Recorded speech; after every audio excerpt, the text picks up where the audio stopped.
Yeah. All right, well, let's jump into the show. We'll start with this one because for me it's an easy one and something that I already wanted to talk about. So in-person networking, I wanted to kind of chat about it. I'll take the floor here while I start intro this kind of topic because to me, I'm a big in-person networker, and I wanted to just kind of talk about how different it is pre-COVID and post-COVID, and how much I long for the heyday of networking when you could just network. It was really easy to go out and network. And since COVID, obviously COVID just killed all of these different groups, the BNIs, the leads groups. These things are completely dead now. It feels like they have dwindling numbers even still, but at best there's 4 or 5 people in a group that are kind of barely hanging on to the old days. And I think everyone's just kind of creating their own networking group. I've done one called the B2B or not to be for like business to business networking. But it's completely different. And I don't know. I wonder if there's, I guess I'm hoping that we can make a clip of this part of it and someone can chime in if they've got better ideas of where to meet networking, because it's just really difficult. I went to an event. I drove like 45 minutes for an event yesterday, and it turned out to be one of the best events though. Good. It was, it was real cool. It was, it ended up being great and totally worth my time. But I couldn't believe that like I had slept on this group for a long time. I've heard about it, but I didn't go because, it was far away. And I just was always kind of like, well, it's hard to imagine that it would be like new people.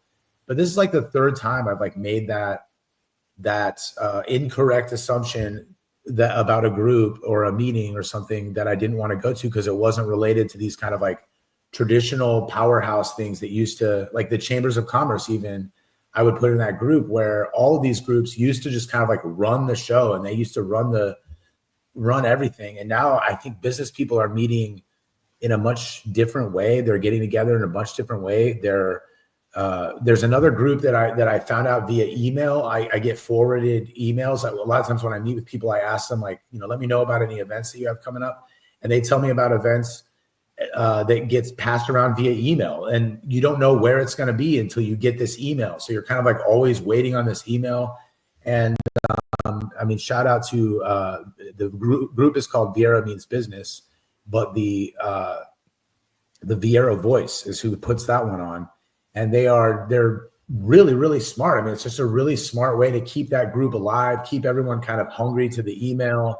And that's another room where I walked in and I completely underestimated that room. I didn't realize how many people would be there, how many good people. It's not, a lot of times you go to the events these days and they're just filled with, my apologies to any real estate agents watching, but they're just filled with real estate. and I don't keeping it real.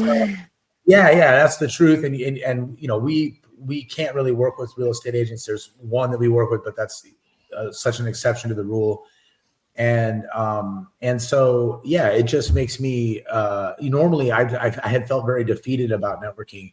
And now I've just found the best way to find events is kind of like word of mouth. And I'm a digital guy. Like I want to have a digital, I've looked at the Facebook events and I've looked at all these things, and those events are just not there. They're not represented digitally often. Other than getting past this email from time to time or hearing about it afterwards, seeing it like in a Facebook post, somebody makes a picture about it. And anyways, I just thought it was kind of something interesting. It feels like it's a completely different world in the world of networking. And I don't know if anyone does watch this, I wonder if you feel the same way. I don't know, Bailey, do you have any thoughts? You haven't done, I know that's not really your. Although I never really was in the networking scene pre-COVID, I was still in college, but based off of, me and you, we've had this conversation before, but based off of what you've said about it, what you've told me about it, it seems as if pre-COVID, the connections and the networking and just like the relationships built seemed as if they were very forced and only just because they were beneficial relationships. Like those people probably wouldn't, or those connections, you probably wouldn't go have a beer or two with that person unless you know that they had a lead for you, And now what it seems from my perspective, as people are taking their personal connections first. They're making friendships with people and then recommending them, like, oh, I know this person, they do great flooring. Like, those Yeah. connections are now preceding the fake connections that you would make at these networking. It just seems as if the community sense is coming back to it rather than just being forced into connecting. Yeah, I absolutely agree. I definitely think, I mean, I think you're making a very good point, which is that, like, because it's being passed around via referral and via word of mouth, the only people in the room, that's why I think these rooms are so much better than they used to be, or that they were, like, from like COVID to like right now.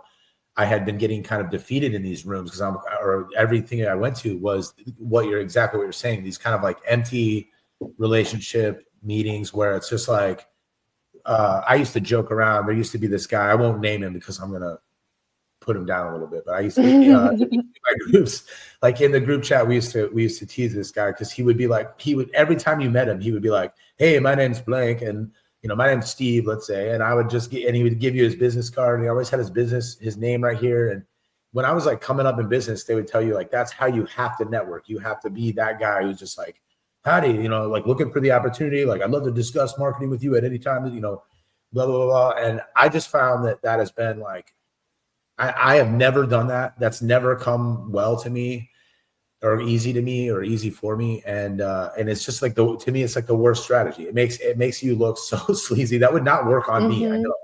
I would immediately never have a coffee with that guy. Like, I would not want to have coffee because I've been in those coffees before because there's like an ulterior motive. It's not like you don't want to genuinely go get coffee with me and have a conversation. You want to see what I can produce for you, what I can do for you. Yeah, and people can feel that, and I can feel that. At a bare minimum, I can feel that, and I've been in.